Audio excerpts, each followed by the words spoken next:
प्रिय विद्यार्थियों, कैसे आप सभी लोग? आशा करते हैं आप सभी लोग स्वस्थ मस्त होंगे और अपनी पढ़ाई सुचारू रूप से कर रहे होंगे। तो आइए हम लोग जो है आप सभी के लिए जो है कोर्स चला रहे हैं फ्री में क्लास 10th और 12th के विद्यार्थियों के लिए। यह वीडियो क्लास 10th के विद्यार्थियों के लिए है, जिसमें कि हम साइंस का पार्ट 1 जो है पढ़ाने जा रहे हैं, जिसे पार्ट का नाम है आपके रासायनिक अभिक्रिया एवं समीकरण। इससे पहले का यदि वीडियो आपने नहीं देखा है साइंस का, तो आप प्ले लिस्ट में जाकर के देख लीजिए, वहां पे हमने बेसिक इसका जो है कवर अप किया हुआ है। इसके बाद में हम यहाँ पे जो है स्टार्ट करें सीधे रासायनिक अभिक्रिया एवं समीकरण। तो पहली जो है परिभाषा यहाँ से आएगी कि रासायनिक अभिक्रिया किसको कहते हैं। रासायनिक अभिक्रिया, केमिकल रिएक्शन किसको हम लोग कहेंगे, रासायनिक अभिक्रिया। तो रासायनिक अभिक्रिया की परिभाषा हो जाती है कि नए गुणधर्मों के साथ जो नए पदार्थों का निर्माण होता है तो हम उसको रासायनिक अभिक्रिया कहते हैं। यहाँ पर देखेंगे कि वह प्रक्रिया दैट प्रोसेस, वह प्रक्रिया जिसमें नए पदार्थों के साथ या नए गुणधर्मों के साथ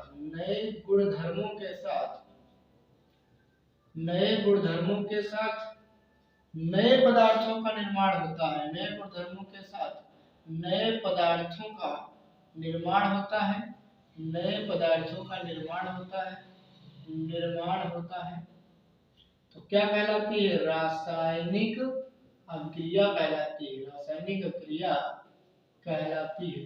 यहाँ पर देख लीजिए विद्यार्थियों कि वह प्रक्रिया जिसमें नए गुणधर्मों के साथ, यानी जो रासायनिक अभिक्रिया होगी जब उसमें क्या होगा, नए पदार्थ का निर्माण होगा। भाई रासायनिक हमने दो चीजें बताई थी, एक भौतिक प्रक्रम, एक रासायनिक प्रक्रम। भौतिक परिवर्तन में कोई नया पदार्थ नहीं बनता, जबकि रासायनिक प्रक्रम में क्या होता है, नया पदार्थ बनता। तो नया पदार्थ बनेगा तो उसके नए गुणधर्म भी अलग होंगे पहले पदार्थ से।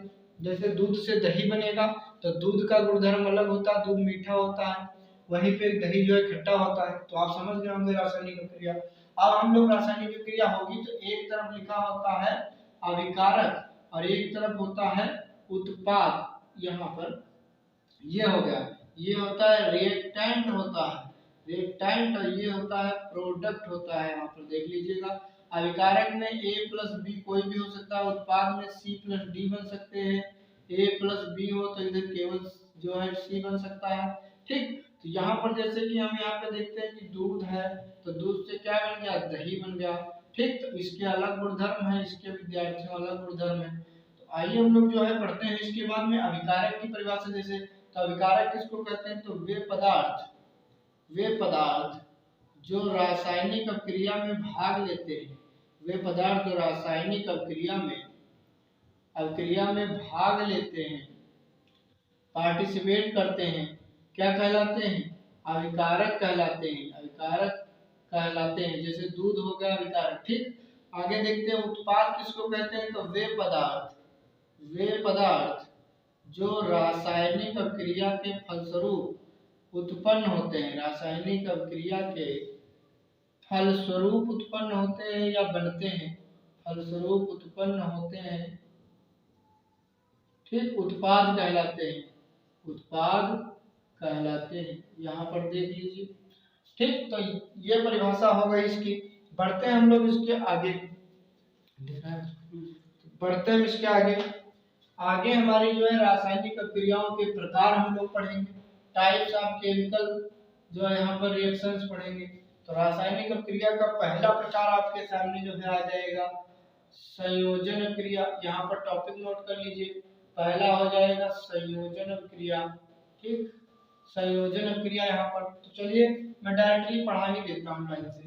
तो यहाँ पर जो है पहली जो रासायनिक अभिक्रिया का प्रकार होगा वो होगा संयोजन अभिक्रिया।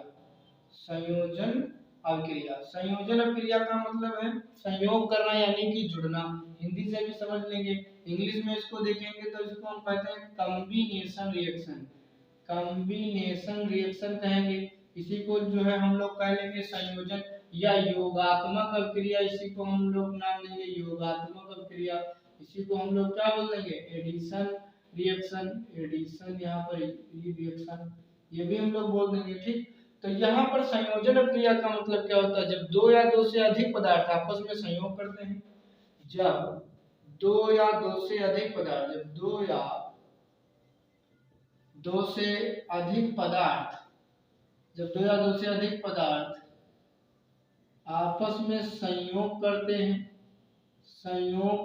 हैं तथा एकल पदार्थ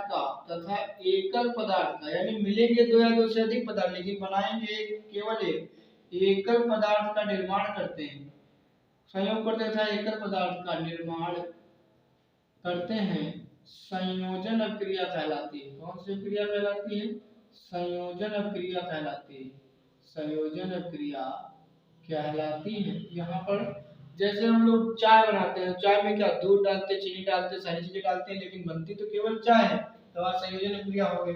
एग्जाम्पल के तौर पर अगर यहाँ पर आप लिखिएगा, एग्जाम्पल के तौर पर, तो यहाँ पर क्या लिखोगे C+O2, ये क्या बनाएगी? कार्बन डाइऑक्साइड गैस बनाएगी। भाई कार्बन माने कोयले को यदि आप जलाएंगे, कोयला कोल जलाएंगे आप, ऑक्सीजन की उपस्थिति में जलेगा, तो यहाँ दो पदार्थ वहां पर एक है जो कार्बन डाइऑक्साइड गैस बन रही है।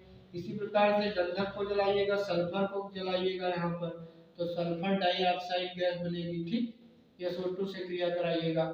इसी प्रकार से और भी रिएक्शन करा सकते हैं, जैसे CH4+2O2, यहाँ पर तो ये क्या बनेगा? CO2।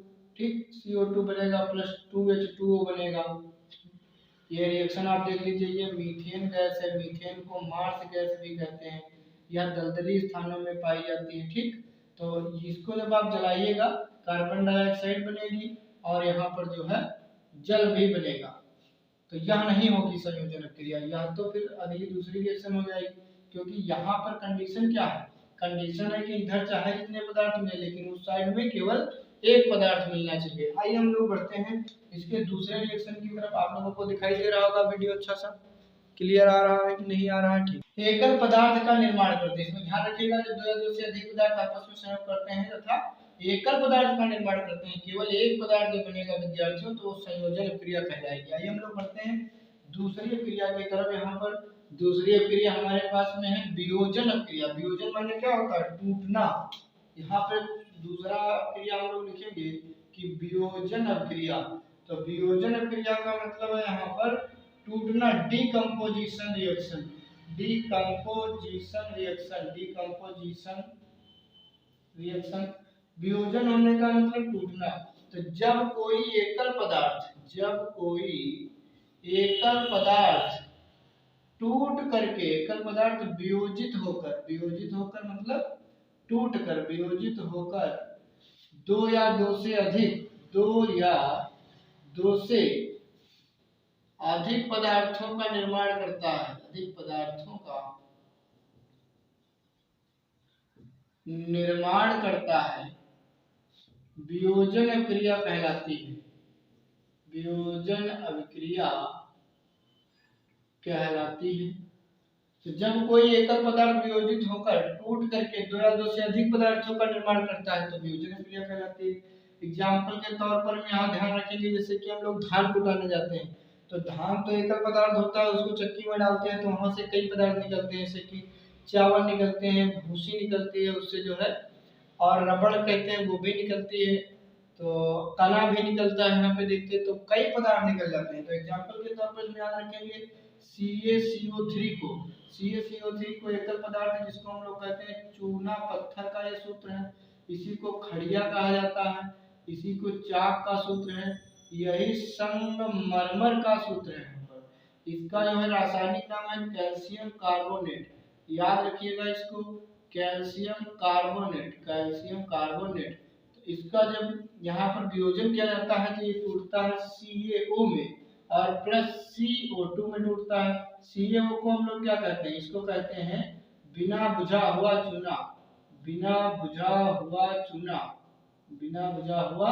चूना। इसका रासायनिक नाम है कैल्शियम ऑक्साइड,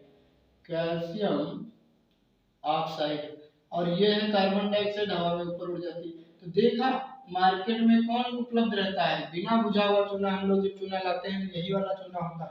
तो वियोजन क्रिया का ये जो उदाहरण हो चुका है आपके सामने। अब हम लोग बढ़ते हैं अगली रिएक्शन की तरफ। आप लोग जो है अच्छे से इसको याद रखना। संयोजन, वियोजन, फिर विस्थापन क्रिया आ जाती है। तीसरी आ जाएगी कौन सी? विस्थापन क्रिया आएगी। विस्थापन क्रिया, इसको हम लोग कहते हैं डिस्प्लेसमेंट रिएक्शन। डिस्प्लेसमेंट रिएक्शन कहते हैं इसको। विस्थापन करने का मतलब क्या होता है, किसी एक चीज को उसके स्थान से हटा देना, उसका स्थान स्वयं ग्रहण कर लेना, विस्थापन क्रिया कहलाती है। तो यहाँ पर लिखेंगे कि जब कोई अधिक क्रियाशील जब कोई अधिक क्रियाशील तत्व जब कोई अधिक क्रियाशील तत्व किसी यौगिक में से कम क्रियाशील पदार्थ को कम क्रियाशील तत्व को कम क्रियाशील तत्व को उसके स्थान से विस्थापित कर देता है, उसके स्थान से विस्थापित कर देता है विस्थापित कर देता है और स्वयं यौगिक का निर्माण करता है, स्वयं यौगिक का निर्माण करता है विस्थापन क्रिया कहलाती है। विस्थापन क्रिया कहलाती है विस्थापन क्रिया कहलाती है। यहाँ पर जब कोई अधिक क्रियाशील तत्व, यहाँ पर देख लेते हैं कि एग्जाम्पल के तौर पर कोई मान लेते हैं कि ये अधिक क्रियाशील तत्व है, ये अधिक क्रियाशील तत्व है, और ये यौगिक ले लिया, यौगिक में एक कम क्रियाशील तत्व है, ठीक, ये हमारा पास में जो है कम क्रियाशील तत्व है, ये कोई यहाँ पर अन्य तत्व है, ठीक, या पदार्थ है यहाँ पर कोई अन्य। आप देखेंगे ये क्या करेगा, ये अधिक क्रियाशील तत्व कम क्रियाशील तत्व को इस स्थान से हटा देगा, 1 वाला 2 को हटा देगा, तो यहाँ पर क्या बना देगा, फिर तत्व प्लस पदार्थ, यानी यहाँ पर एक नया यौगिक बनाएगा जिसमें तत्व 1 आएगा, यानी अधिक क्रियाशील वाला आ जाएगा, और कम क्रियाशील तत्व यानी तत्व 2 को, जो कम क्रियाशील है उसको हटा देगा। अब इसको हम लोग एग्जाम्पल से समझेंगे। जैसे यहाँ पर हम लोग लोहे की कील हो गई, ठीक, लोहे की कील को हम लोग डाल देंगे किसमें, कॉपर सल्फेट के ब्लेंड में डाल देंगे, जो कि ब्लेंड कैसा होगा, नीला, कैसा ब्लेंड होगा, नीला होगा, इसको हम लोग नीला थोथा भी कहते हैं। कॉपर सल्फेट को नीला थोथा इसीलिए कहते हैं क्योंकि ये नीले रंग का होता है, ठीक। तो ये क्या करेगा, लोहे की कील अधिक क्रियाशील है, कॉपर कम क्रियाशील है, तो लोहे की कील कॉपर को उसके स्थान से विस्थापित कर देगी, उसका स्थान स्वयं ग्रहण कर लेगी, तो FeSO4 बनेगा। आयरन सल्फेट और कॉपर को अधिक बाहर कर देगा, ये हो गया आयरन सल्फेट या फेरस सल्फेट कह लेंगे इसको, ठीक। तो इसका जो है रंग भी बदल जाएगा। तो यहाँ पर हम कैसे जानेंगे कि कौन अधिक क्रियाशील तत्व है, कौन कम क्रियाशील तत्व है, तो उसके लिए हम लोग जो है ये सारणी याद कर लेंगे। उसके बाद हम लोग बढ़ेंगे यहाँ पर द्विविस्थापन क्रिया की तरफ। तो पहले एक सारणी देख लेंगे, यहाँ पे याद कर लेंगे कि क्रियाशीलता के क्रम से। तो यहाँ पे काना का मघा आलू जिंक फेंकोगे तो पब्लिक है, कुटाई होगी आज, और दिखाई दे रहा है। तो देखो का माने क्या है, पोटेशियम है यहाँ पर, यानी क्या है, सोडियम है विद्यार्थियों, कैल्शियम हो जाएगा, यह कैल्शियम हो गया, यह विद्यार्थियों मैग्नीशियम है, आप सभी लोग जानते हैं मैग्नीशियम हो गया, यहाँ से ये एल्यूमिनियम है, यह विद्यार्थियों यहाँ पर जिंक है, या फेरस है, इसको फेरस कह सकते हैं या आयरन कह सकते हैं, ठीक, या लोहा कह सकते हैं, ये है। इसके बाद में ये पीबी है, पीबी प्लम्बम माने लेड है, इसको सीसा भी कह सकते हैं, ठीक। ये हाइड्रोजन हो गया। ये कॉपर है, कॉपर माने तांबा इसको कहा जाता है, या एच जी माने मरकरी है, या इसी को जो है हम लोग पारा कहते हैं, ठीक। यह एजी है यानी कि सिल्वर है, इसी को हम लोग जो है चांदी के नाम से जानते हैं। यह हमारा अरम यानी कि गोल्ड है, इसी को हम लोग सोना कहते हैं। तो यह विद्यार्थियों एक ट्रिक है, काना का मघा आलू जिंक फेंकोगे पब्लिक है, कुटाई होगी आज, और तो इसमें देखो हमने लोहे की कील को किसमें डुबाया था, कॉपर सल्फेट के ब्लेंड में, तो लोहे का स्थान कॉपर से ऊपर है, इसलिए लोहा कॉपर को विस्थापित कर देगा। अगर मैं कहता कि लोहे की कील को मैं डाल देता किसी दूसरे वाले तत्व में जो इससे ऊपर होता तो वो उसको विस्थापित नहीं कर पाती। ठीक, तो आइए हम लोग जो है बढ़ते हैं अगले जो है क्रिया की तरफ, इसको आप नोट कर लीजिएगा। अगली रिएक्शन आप सभी के सामने यहाँ पर है द्विविस्थापन क्रिया। रिएक्शन नंबर 4, द्विविस्थापन क्रिया। द्विविस्थापन क्रिया, इसको हम लोग कहते हैं double displacement, DOUBLE, double displacement displacement reaction, double displacement reaction. तो यहाँ पर हम लोग जो है सीखेंगे द्विविस्थापन क्रिया। कौन सी क्रिया सीखेंगे? द्विविस्थापन क्रिया। तो द्विविस्थापन क्रिया में क्या होता है, यहाँ पर परिभाषा में सरल ढूंढ लेता हूँ। द्विविस्थापन क्रिया की यहाँ पर द्विविस्थापन क्रिया में देखेंगे कि जब दो या दो से अधिक कारकों के बीच, जब दो या, यहाँ लिख देता हूँ, जब दो या दो से अधिक अभिकारकों के बीच आयनों का आदान प्रदान होता है, आयनों का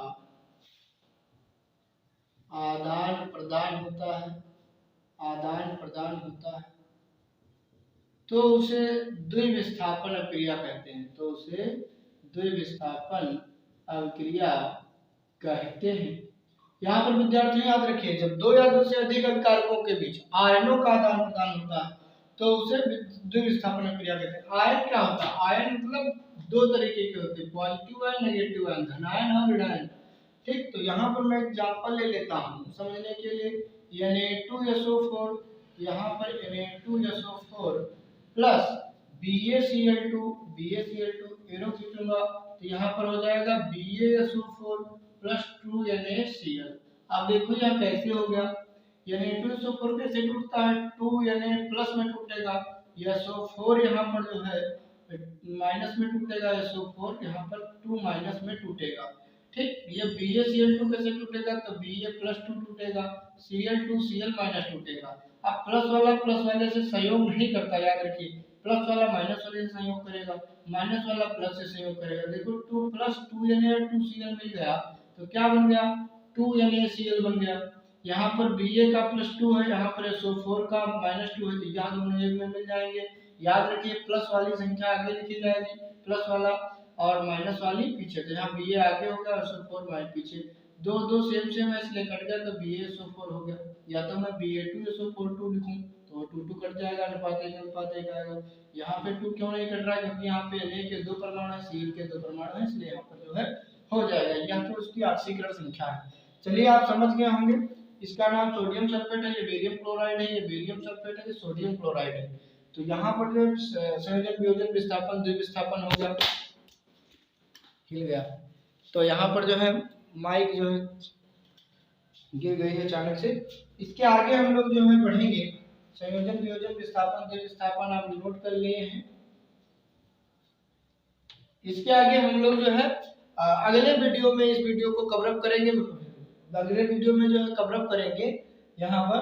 तब तक आप इतना पढ़िए और उसके नोट्स बनाते चलिए। अगला जो है पार्ट 2 आएगा तो उसमें मैं पूरा वीडियो जो है कवर अप करने का प्रयास करूंगा। तब तक के लिए यदि आप चैनल पर नए हैं तो चैनल को सब्सक्राइब करें, अपने दोस्तों तक जरूर शेयर करें, ताकि अन्य विद्यार्थियों का भी यहाँ पर जो है लाभ हो सके और वो भी अच्छी चीजें जो है समझ सके। तो धन्यवाद।